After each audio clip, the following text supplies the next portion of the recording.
At work, we have an issue. So we have employees who are out in the field 24/7, and that requires people working weekends.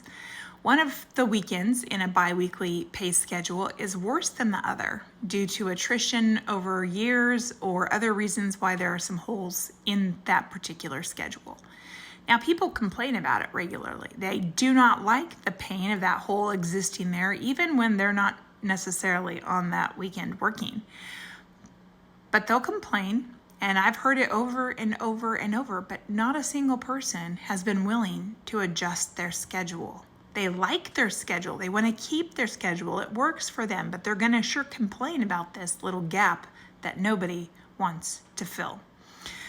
Got me to thinking about how in our lives there are a lot of pain points, a lot of things that are uncomfortable, where we wish humankind in general would be better, where we wish things in ourselves would be better, but we're often not willing to do the work that it takes to move things forward. The reality is that God wants to transform us. He wants us to be made more and more and more in the likeness of Jesus Christ, following in his example.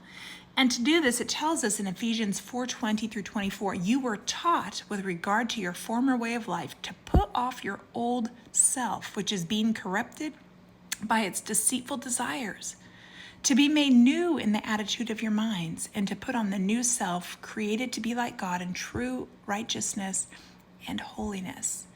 We are told to be transformed by the renewing of our minds. God is willing to do the work, but we also need to step in the direction of change.